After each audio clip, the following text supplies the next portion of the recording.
Facebook ইদানিং একদমই ভালো লাগে না। ফেসবুকে আসি শুধু মিম দেখতে। জনপ্রিয় সামাজিক যোগাযোগ মাধ্যম ফেসবুকে প্রায় এমন পোস্ট দেখা যায়, বিশেষত তরুণেরা এমন লিখে থাকেন। বয়স্ক বা তরুণ মিম সম্পর্কে যারা জানেন তাদের কাছে মিম শব্দটা নেহাত হাসি ঠাট্টা আর মজার ব্যাপার। তবে মিম নিয়ে যারা গবেষণা করছেন তারা বলছেন, সামাজিক যোগাযোগ মাধ্যমের এই যুগে মিম হতে যাচ্ছে সবচেয়ে শক্তিশালী উপাদান। মিম এমন এক ভাষা তৈরি করছে যা সংস্কৃতি, রাজনীতি এবং গণযোগাযোগে নতুন মাত্রা নিয়ে আসছে। সম্প্রতি যোগাযোগের দুনিয়ায় ক্রমশ শক্তিশালী হয়ে উঠেছে মিম। এর পেছনে অবশ্য রয়েছে বেশ কিছু যৌক্তিক কারণও। বিশ্বায়নের কল্যাণে মানুষে মানুষে যোগাযোগের ধরন ভিন্ন হয়ে উঠেছে। মিম তৈরি করা ও ছড়িয়ে দেওয়া খুব সহজ হওয়ায় বিশ্ব সম্প্রদায়ের মধ্যে যোগাযোগের মাধ্যম হিসেবে ধীরে ধীরে কার্যকর হয়ে উঠেছে মিম। সবচেয়ে বড় কথা, মিম ভাষার ফারাক অনেকটাই দূর করে দেয়।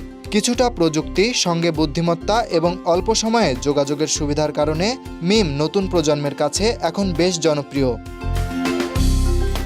মিম সংক্ষিপ্ত এবং আকর্ষণীয় হওয়ার কারণে অল্প সময়েই দর্শকের মনোযোগ কাড়তে সক্ষম। একটি শক্তিশালী মিম একটি জটিল বিষয়কে কয়েক সেকেন্ডের মধ্যে মানুষের কাছে পৌঁছে দিতে পারে, যা অন্য কোনো মাধ্যমে হয়তো দীর্ঘ সময় নিত। প্রায়শই সমাজের বিভিন্ন দিক, রাজনীতি, সংস্কৃতি এবং দৈনন্দিন জীবনের অসঙ্গতিগুলোকে মজাদারভাবে তুলে ধরে মিম। একটি আকর্ষণীয় মিম খুব সহজেই সামাজিক যোগাযোগ মাধ্যমে ভাইরাল হতে পারে। মিম সংস্কৃতি হাস্যরসাত্মক হওয়ার পাশাপাশি ব্যঙ্গাত্মক, চিন্তামূলক, এমনকি প্রতিবাদের হাতিয়ার হিসেবেও ব্যবহৃত হচ্ছে। সমাজের অরাজকতা, দুর্নীতি, অপরাধ, ক্ষমতার অপব্যবহার খুব সহজেই ফুটিয়ে তুলতে পারে এই মিম কালচার। বিশ্বায়ন আর তথ্য প্রযুক্তির আশীর্বাদে এই প্রজন্ম নতুন ধরনের ভাষা ও চিন্তা রপ্ত করছে, যা দিয়ে রাজনীতি, প্রতিবাদ ও প্রতিরোধের ভাষা পাল্টে গেছে।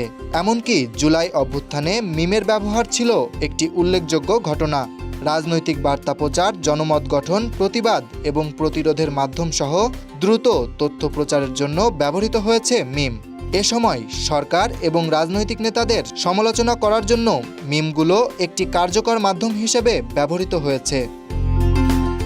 এগুলো প্রায়শই হাস্যরস এবং ব্যঙ্গাত্মক উপায়ে তৈরি করা হলেও মানুষকে আকৃষ্ট করতে এবং বার্তা মনে রাখতে এটি ছিল সময় উপযোগী।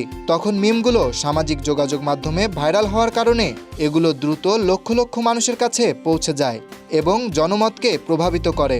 অভ্যুত্থানের খবর, ছবি এবং ভিডিও মিমের মাধ্যমে খুব দ্রুত ছড়িয়ে পড়ে সামাজিক যোগাযোগ মাধ্যমে। তথ্য প্রযুক্তি বিশ্লেষকরা বলছেন, মিম এখন এতটাই শক্তিশালী হয়ে উঠেছে যে ভবিষ্যতে নতুন পৃথিবীর রাজনৈতিক ও সামাজিক গতিচিত্রও নির্ভর করবে এর উপর।